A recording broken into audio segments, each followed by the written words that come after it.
Hürmetli vatandaş, bugünkü leksiyemizi başlayımız. Leksiyada size hazırız.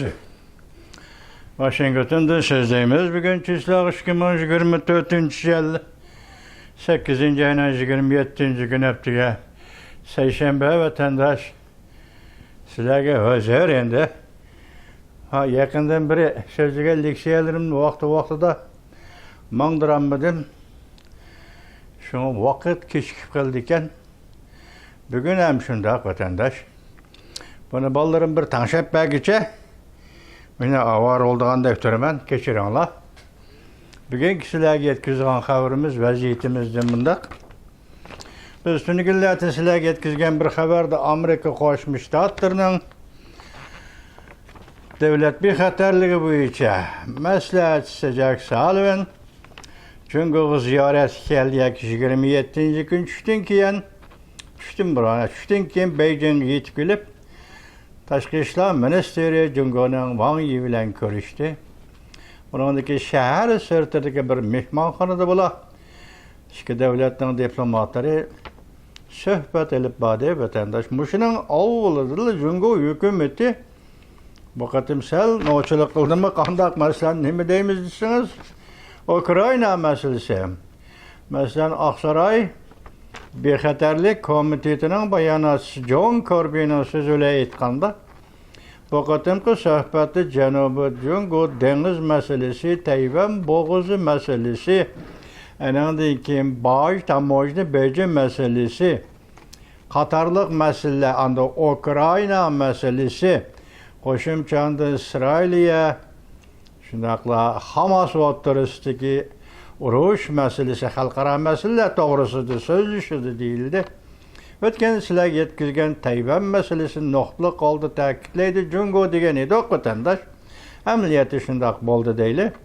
Bu qatim Jungo davlat bexatarligi bo'yicha Amerika Qo'shma Shtatlarining Oqsaroy maslahatchisi Jack Sullivan Beijingga tushishdan burunla Amerika tarafini tanqidlab shundoq dediki, biz Ukraina masalasida maydonimiz izchil, ondan Ukraina Rossiya o'rtasidagi urushga munosabatlik Amerika Qo'shma Shtatlari Jungo shirkatlarini embargo qildi.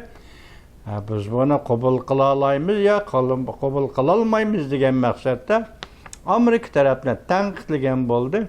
Bu hisobdan qaraganda Jungo kompartiyasi hozirgacha Rossiyani Ukrainaga tajovuz qilgan bu urushni qo'llayotganligini bo'shashtirmaydigandek, yakuni e'tirof qilib, to'g'ri emas demaydigandek shunday pozitsiya. Masalan, bir davlatning bir diplomati sana ziyoratga kelayotganda bu masalani qanday qo'llanishini o'zing bilasan-ku, lekin hozir Ukraina masalasi Jungo hukumati Amerika tarafga qattiq maydonni ko'rsatdi. Masalan, bugungi mavzu nima desangiz, Amerika Qo'shma Shtatlari Oqsaroy davlat bexatarligi maslahatchisi prezident Joe Bidenning maslahatchisi Jack Sullivan Beijing ziyoratga yetib keldi. Jiddiylashgan Amerika munosabatini tizginlashni maqsad qildi. Mavzuli xabar 8. ayning 27. kuni Amerika ovozidan Xitoy tili programmamiz e'lon qilindi. Xabar mundaq boshlandi. Amerika Qo'shma Shtatlari davlat bexatarligi maslahatchisi Jack Sullivan 8. ayning 27. kun tushdan keyin ziyorat uchun Beijingga yetib keldi. Jungoning tashqi ishlar ministri Wang Yi bilan ko'rishdi. Reuters xabar qilib mundaq ko'rsatdi. Jack Sullivan Wang Yi bilan Jungo Amerika o'rtasida o'rtaq tonish hosil qilgan sohalar bo'yicha hamda boshqarish, tizginlash kerak bo'lgan ixtilofli sohalar bo'yicha muhokama olib bordi. Müşahedeki bir cümlede vatandaş demek Jungo Amerika işki çoğun devlet neç gündün bir yani neç gündün bir mesela şu 4 yıldan bir kedeyle yakında ne etkanda sohbetlerde bir ortak fikirge keldi. Bu ortak fikir kelgen meselenin özü nime? Bu haberde konkret onun ismi eğizge elinmedi. Dedi ki, konkret bir meselede biz ortak tanışığa keldik. Şun ortak tanış kelgen moşu saha boyunca hem onundan keyin baş kuruş tizginleş kerek boğan ihtilaflı sahalar boyunca muhakemeli barda. Hazır müşahede iki nokta. Biri ihtilaflı sahalar boyunca muhakeme. İkincisi iki devlet ortak tanış kelgen meseleler boyunca muhakemeli barda. Jack Sullivan 2016 yılda hesaplaganda hazır bir devlet bir xatarligi maslahatçisi bu prezidenttin qalsıla bu maslahatçilik o'rni prezidenttin qalsıla ikinci derlik devlet erbabı bulup hesaplandı vatandaş. Şundaq değildi hem haberlerde. Cungo'ya yetip geldi deyli. Yetip geldi birinci qatim yoki 16 yıldan başlap etgan tunji qatim. Beijing'e yetip geldi şunlaşqa. Bu qatim Jack Sullivan'ın Prezident Joe Biden'ın vekili deb ataşqımı boludu, deyişki boludu deb körüstilipti haberde vatandaş. Demek bu söhbet yuqordajlik söhbet degan gap. Mesela ortak tanış kelgen sahalar boyunca ve ihtilaflı sahalar boyunca söhbet, elişiş, söhbetleşiş bu yuqordarjilik söhbet degan gap vatandaş. Andem muşkunu geçirdik, tonu gülletim biz 5 qatim. Devlet, devlet bir xatarligi boyunca maslahatçı Jack Sullivan bilan Jungo'nun diplomatı Wang Yi ve Yang Jiechi qatarlıqlar bilan o'tkazgan suhbat umumiylik 5 qatim dedik. Bu qatim qisulayn, 5 mush qatim qisulayn 5 qatim. Endi bu suhbatlarning mazmuni ba'zilari e'lon qilinadigan, ba'zilari e'lon qilinmaydigan, asos jihatdan oshkorlanmaydigan maxfiy suhbatlar.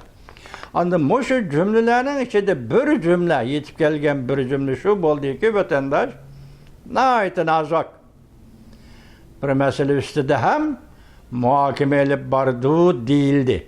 Bu nozik masalaning nima ekanligi to'g'risida xabarda bir asos yo'q, ya bir fikr yo'q. Asosliq yuqorqi masalalar bo'yicha so'zlashdi.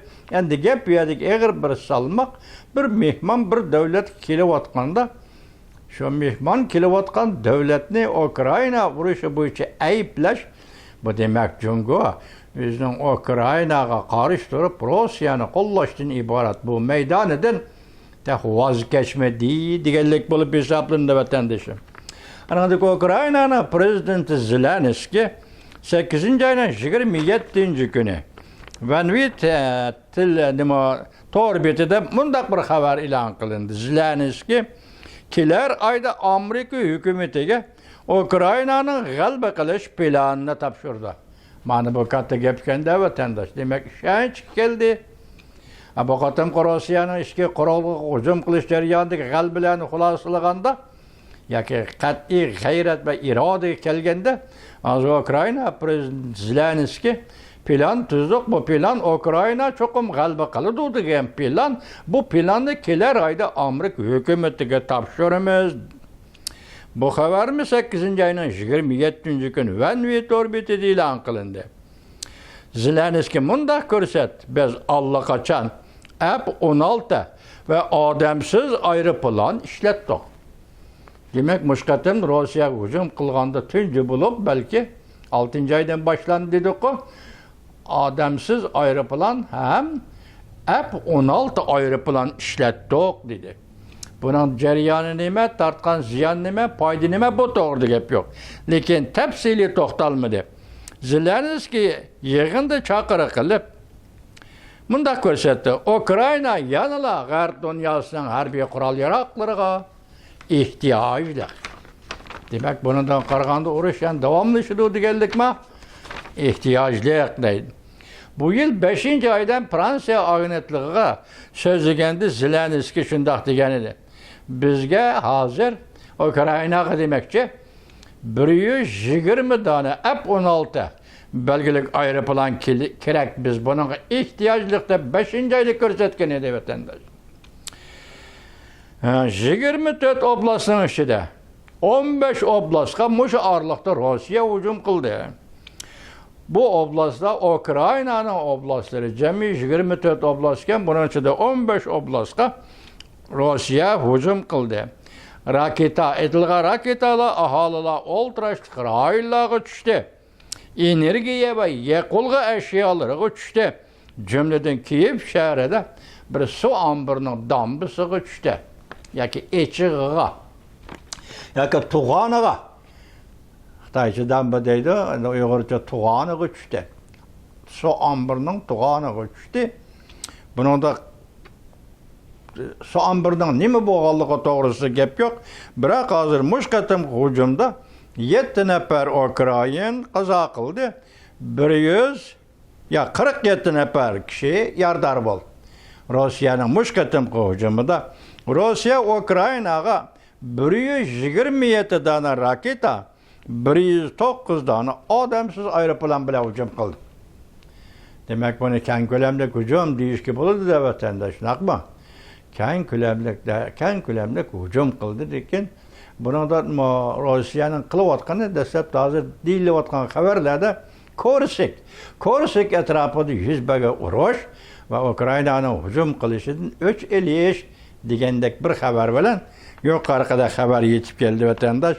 Buning qarta Ukraina nima dedi desa biz hozir 99 dana Rossiyaning odamsiz aeroplanini urib tushirdik deydi. Raketa, 102 dana raketani, 102 dana umumiy raketa qanchati 127. Shuning ichida 102 dana raketani to'sib qoldik dedi. Demak, uning ichida 5-6 raketa Ukraina ziminiga tushgan bo'ldi. Endi yana bir xabar vatandosh. Amerika endi Tinch okean armiyasi qo'mondoni Paparo Amerika armiyasi harbiy parxod avatib Filippin saqchi parxodining mulozimat buyumlari yetkazib berishini qo'g'dab mangdi. Chunki Amerika Filippin ittifoqdosh davlatlardir degan so'zni qildi 8 oyning 27 kuni. Bu bek nazik gap ekanda, esingizda va hozirgacha desabda ushaq uchoq deganda bir necha qatim, lekin gavdalik oldi 2 qatim Jungoning dengiz saqchi qismlari Filippinning dengiz saqchi qismlariga qarab turib, so'qinib, qarab turib, urinib, o'zini urib vaqa paydo qildi vatandosh. Bunun qarta Amerika Qo'shma Shtatlari hukumatining bayonot e'lon qildi, Filippin tarafining bayonot e'lon qildi.